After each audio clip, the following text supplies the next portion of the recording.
Hi, welcome back to my channel La Fraise. I'm Noémie, I'm a student in costume making in Brussels, and today I'm coming at you with a very quick tutorial on how to use a blanket stitch.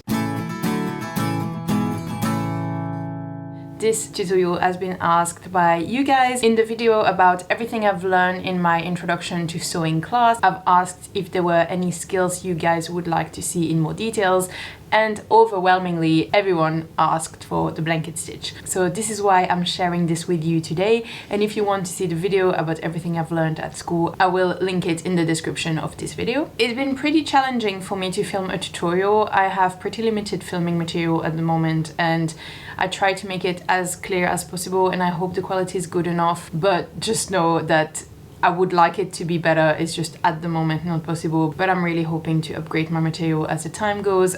I just feel like I need to say, don't think that I'm seeing this tutorial and thinking that it's brilliantly filmed. I know it could be better, but if I want to show it to you kind of soon and not in God knows how long when I get more material, this is how it is. So I just wanted to say, yes, I'm hoping for better video equipment, but it's also the reality of things now. So in this video, we are going to see 3 uses for the blanket stitch. The first one is how to attach poppers or hooks and eyes. The technique is exactly the same. The second one is how to use this stitch to create a button loop. And the third one is how to create a border or a tailor buttonhole. However, I have to mention that in proper tailor buttonholes, there is the addition of a gimp. So technically it is a little bit different in the construction. So a gimp is, let's say, a very strong thread that you run through around the buttonhole and you place your blanket stitch on top of that. Here I am just showing the stitch to you. So I want to say, yes, the stitch is right, but it's not the full construction of a buttonhole, and I want it to be accurate there so that the tailoring police doesn't come at me.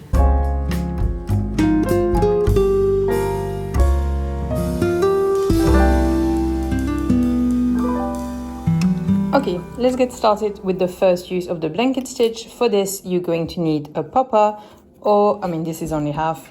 This is the other half, but I'm not going to show you the full thing because it's exactly the same. Or you could also do hooks and eyes exactly that way. I'm going to show you how to do it on a popper. So I'm going to have my piece of fabric doubled just to show you how not to catch the back, because you have to imagine that this is the right side of your fabric and you don't want to go and poke through and have on the front of your dress this. The poppers are on the inside and that's where you want them to stay. This is where I want to put my popper. I'm going to put my needle through there, only on one side, and I'm going to place the center of my popper on that point, and I'm going to kind of see where I would need to go out. So that seems about right. You can see, yes. So the center is on the center and I'm out in the right place. You can see the first few stitches can be a bit annoying because you really have to hold your popper in place, but then it gets much easier as it gets more and more fixed. So I place my center on the center. I catch a few threads. I leave some of that loop here.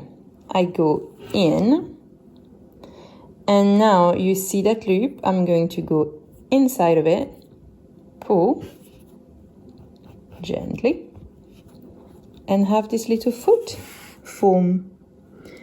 Let's do it once more now that I'm closer to you. Catch a few threads, go in, and go through the loop. Little foot has formed, and once you are fast and lazy, you can catch a few thread and go out in one go, like I'm showing here. Ooh, I have missed my loop, but it's fine, I can get it back out. And here on a popper like here, I'm going to do 3 of those blanket stitches on each attachment. So now I'm going to go inside and make sure I catch only one layer of the fabric. As you can see, my front is still totally untouched, and I do the same. You go through, catch a few thread, and little foot. Go through, catch a few thread. Make sure here, you can see it has twisted. I make sure I open it. What you could do is open it and then go through. I personally see it's twisted, so I just go in the right way. But you have to just be a little bit careful if your loop has twisted. So you can see here it hasn't twisted. I can go directly in the front.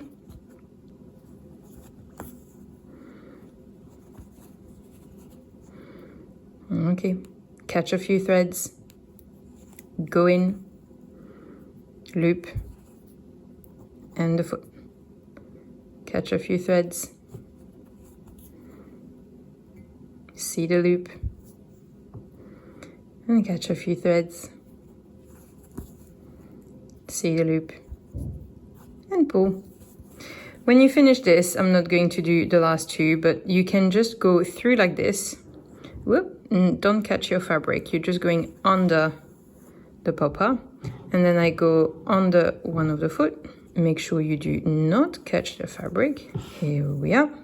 A few back and forth underneath your popper to make sure that it's well secured. And then after a few times, you can just clip that thread and you're done, and you can see the front is totally unarmed.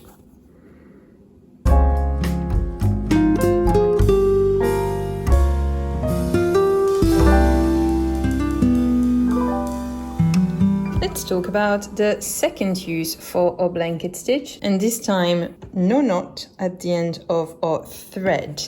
This is a scary one. I love knots because I feel much safer, but we can't always have it. So the first thing you're going to do is measure your button. I don't have a button on hand. Let's use this bobbin case. And also use a water erasable pen. Please do what I say, not what I do. So we have our 2 marks. We are going to plant this in here. Go out. So I'm between, so you can see I have what would be the edge of my fabric.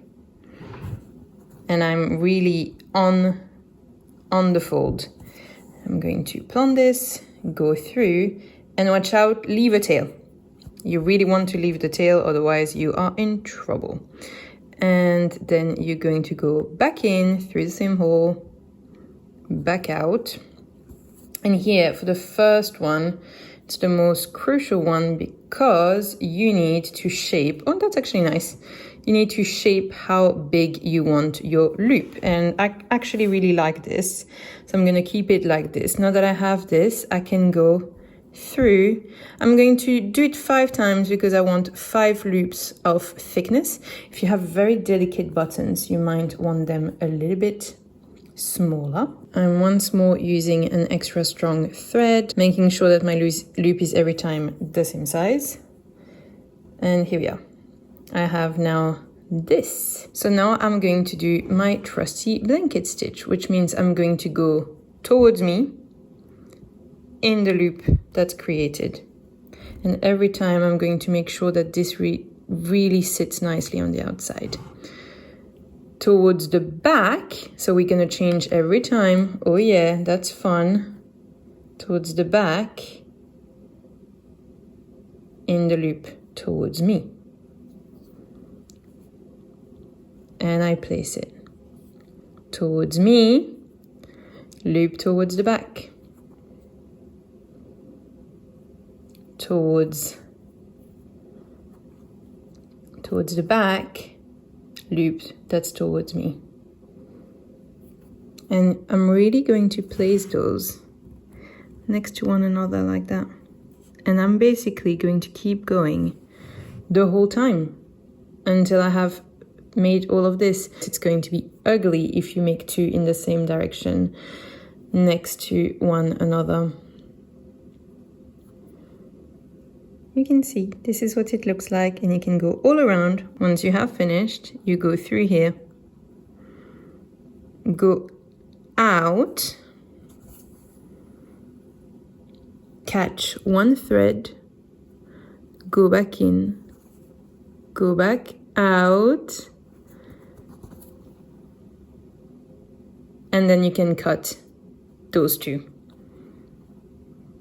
here. And it's going to hold together. There's so many knots it's going to hold.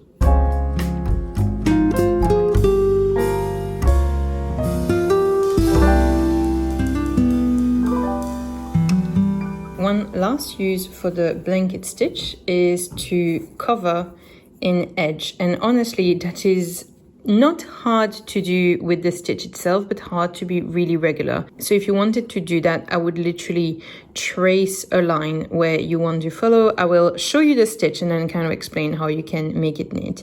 So first, you're going to go in, you have a little knot at the end of your thread, and if you manage to go between the two layers, that's going to be much nicer. If you absolutely can't, then start at the back.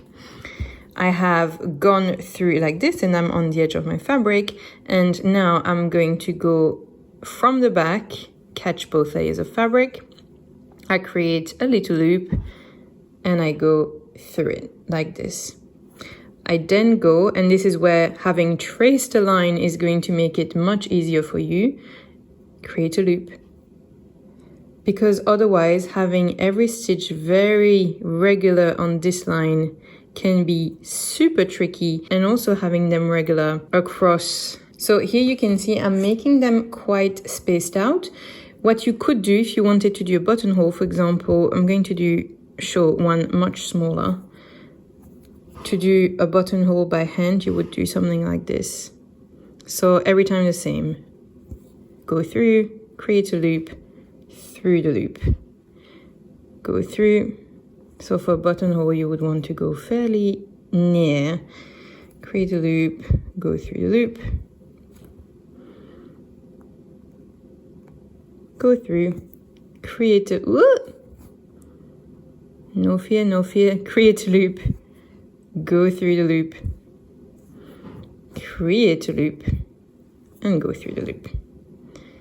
And basically you can make it either nice and spaced out like this, very long, or short like this, but as you can see, making them very regular is a work of patience and love. This is how it's done. So what I would recommend is at least have the line traced so that they're all exactly at the same length here.